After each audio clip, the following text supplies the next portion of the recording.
Operation Sindoor, what a fantastic powerful name.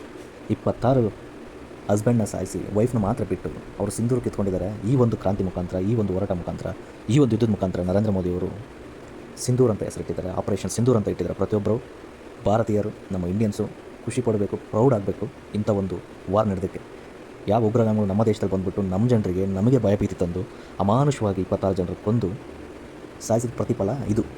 ಹೆಂಡತಿ ಮಕ್ಕಳ ಜೊತೆಗೆ ಅವರ ಪಾಪ್ಕಾರ್ನ್ ತಿನ್ಕೊತ ಹೆಂಡತಿ ಮಕ್ಕಳ ಜೊತೆ ಖುಷಿಯಾಗಿ ಇರೋಂಥ ಟೈಮಲ್ಲಿ ಬಂದುಬಿಟ್ಟು ಅವ್ರ ಕನಸುಗಳನ್ನು ನುಚ್ಚುನೂರು ಮಾಡಿರೋಂಥ ಇಂಥ ಉಗ್ರಗಾಮಿಗಳಿಗೆ, ಇಂಥ ಟೆರರಿಸ್ಟ್ಗಳಿಗೆ, ದೇಶದ್ರೋಹಿಗಳಿಗೆ ಇದು ತಕ್ಕ ಪರಿಪಾಠ.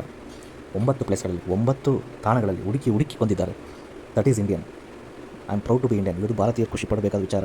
ಇಲ್ಲಿ ಯಾವುದು ಜಾತಿ, ಮತ, ಭೇದ, ಪಕ್ಷ, ರಾಜಕೀಯ ಇಲ್ಲದೇ ದೇಶ ಅಂತ ಬಂದಾಗ, ನಾಡು ಅಂತ ಬಂದಾಗ ನಾವೆಲ್ಲ ಏಕತಾ ಮನೋಭಾವದಿಂದ ಕೂಡಿದ್ರೆ ಮಾತ್ರ ನಮ್ಮ ದೇಶ ಉಳಿಯೋಕ್ಕೆ ಸಾಧ್ಯ, ನಮ್ಮ ಪೀಳಿಗೆಗೆ ಇರೋಕ್ಕೆ ಸಾಧ್ಯ.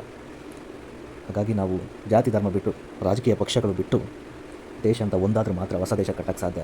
ಇದು ಹೊಸ ದೇಶ ಆಗಿದೆ, ಆಗ್ತಾಯಿದೆ, ಹೊಸ ಭಾರತ ಆಗಿದೆ ಅನ್ನೋದು ಇದೇ ಸಾಕ್ಷಿ. ಯಾವ ಮಹಿಳೆಯರ ಗಂಡುಗಳನ್ನು ಸಾಯಿಸಿದ್ರೋ ಇವತ್ತು ಆಪರೇಷನ್ ಸಿಂಧೂರ್ ಅಂತ ಹೇಳಿ ಅವ್ರ ಗಂಡಂದ್ರು ವಾಪಸ್ ತಂದು ಕೊಡದೇ ಇರ್ಬೋದು. ಬಟ್ ಏನಂತ ಹೇಳಿದ್ರೆ ಆಪರೇಷನ್ ಸಿಂಧೂರ್ ಮುಖಾಂತರ ಅವರಿಗೆ ನ್ಯಾಯ ಒದಗಿಸಿದೆ. The justice is served. Operation Sindoor is succeed. Jai Hind, Jai Bharat Mata Ki Jai.